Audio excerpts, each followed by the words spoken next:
Live from Fargo and serving you on TV, online, and on the go. This is Valley News Live at 5.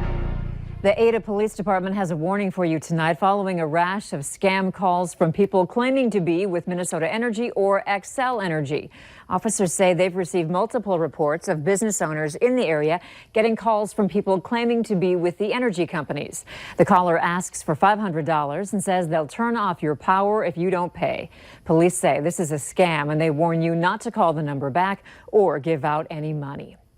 Doesn't look like anything will get in our way this evening as far as the weather is concerned. Hutch has the quiet details in your no-wait weather. Hutch? Exactly. We have very quiet conditions across the valley tonight. A couple of thunderstorms rumbling across northwest Minnesota, and that is it. We do have some clouds, though, here in the valley and points west. Temperatures in the low 80s and upper 70s across the board as we head into our evening. Expect those clouds in Fargo and Grand Forks with temperatures in the 70s through the majority of our evening with very light winds. Some changes in our forecast as we go through the week. We look for some heat to return and storms as well. I'll have details coming up in a moment. All right. Thanks, Hutch. More and more people in the Midwest are getting busted for using, making, or dealing meth. The Drug Enforcement Administration out of Omaha says its division, which includes Minnesota and the Dakotas, has seen a 31% increase in meth seizures. The agency says so far it has taken in more than 1,400 pounds of meth, worth an estimated $9 million this year. Authorities are saying this region is, quote, saturated with Mexican-sourced methamphetamine. The agency also says meth is the most commonly seized drug in our region and much of the U.S. It could cost as much as $1 million to fix a historic bridge in Grand Forks County that collapsed when someone drove a semi over it. The sheriff's office says the bridge southwest of Northwood was rated and marked for 14 tons, but the semi driver's load was just over 43 tons yesterday when he tried crossing the bridge. The bridge was built in 1906 and is listed on the National Register of Historic Places. We'll have much more on this story tonight on Valley News Live at 6. Earlier today, President Donald Trump tweeted about winning Minnesota in the 2020 election. He said, in part, in 2016, I almost won Minnesota. In 2020, because of America-hating anti-Semite Representative Omar and the fact that Minnesota is having its best economic year ever, I will win the state. Minnesota Senator and presidential candidate Amy Klobuchar shot back, saying he'll never win Minnesota and she'll make sure of it. The state of Minnesota has a strong history of voting for Democratic presidential candidates. The Senate confirmed Mark Esper's nomination for Defense Secretary today, ending the longest period the Pentagon has gone without a Senate-confirmed leader. The West Point graduate was confirmed by a vote of 90-8.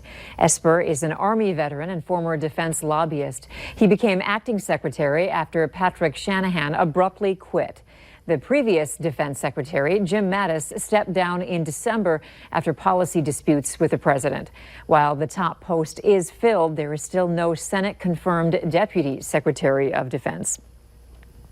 A Senate committee has taken on an issue of state laws versus federal laws, legal marijuana sales, and banking. Discussed at the hearing, regulated banks' ability to provide services to marijuana businesses in states where it has been legalized. Since the drug is currently illegal federally, banks are not allowed to provide those services. Legalization of marijuana was also discussed. 93% of the American public support medical marijuana. In fact, majorities of both parties support legalization. In a time when all the talk is about how divided we are in a country, we are remarkably united on this issue. Officials say U.S. senators and multiple bank representatives spoke about the need for change. A Minnesota state representative and the conservative activist group Judicial Watch filed separate complaints today demanding an ethics investigation into U.S. Representative Ilhan Omar. Representative Steve Drazkowski says Omar may be the most crooked politician to ever come out of Minnesota. He spoke at the state capitol about allegations against Omar of tax and student loan fraud, as well as perjury. Given Representative Omar's record of taking kickbacks, diverting campaign funds to pay for personal travels and personal legal and accounting work, and billing her campaign for personal political activities outside Minnesota, and the clear and screaming probable cause that clearly exists for fraud, perjury, for tax fraud, perjury, and immigration fraud. In the past, the conservative group Judicial Watch has targeted the Obama administration and Hillary Clinton. None of my friends are interested in aviation, so it's just something completely different. A pilot shortage is looming, and it could affect air travel and commerce. But a first-of-its-kind scholarship hopes to change the trend. For the first time ever, Allegiant Airlines is awarding scholarships to students, hoping to inspire future aviation careers. 3 West Fargo seniors have each been awarded $2,500 to continue their education.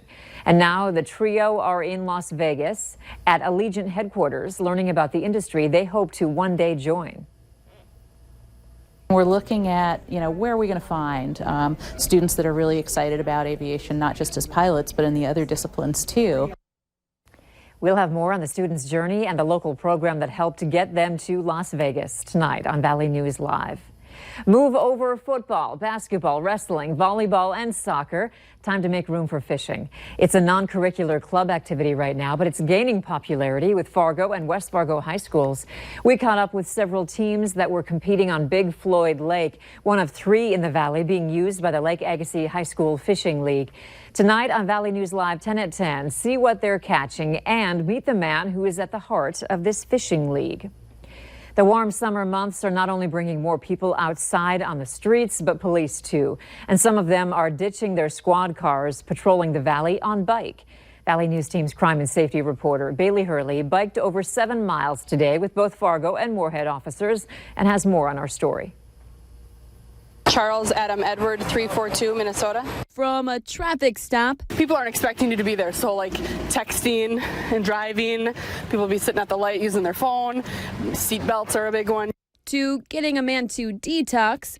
333 to Moorhead units. Is anyone available? Dennis would like to go to detox. All the way to giving some kids tattoos and stickers. Well, we were just riding around and we saw you guys, so we thought, oh, let's stop and see ya. Officers Nick and Katie Schultz sure do see it all. It's nice to get out and get out of your car. You get to see a lot more people.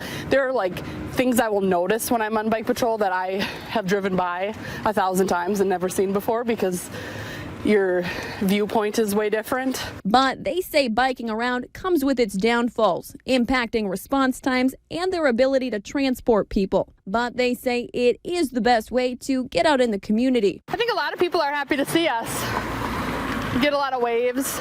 And that's what Fargo Police Park Officer Josh Marvig is all about. Fargo Police is the best job I'd ever had, and now this is the best job I've ever had. Like, it's an awesome spot, and I mean, to get to come out and be in the parks every day. While out and about, Marvig says he not only talks with park goers, he also checks up on anyone fishing near the river, monitors trespassing near the railroad tracks, and makes sure nothing at the campgrounds or any shelter parties gets out of hand.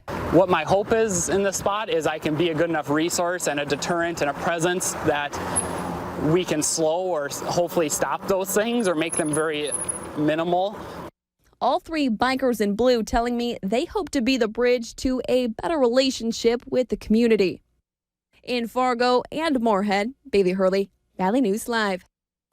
One of the Moorhead officers says they have seen it all, including giving out 3 DWIs while they were on bike patrols, adding they log about 15 miles every time they ride.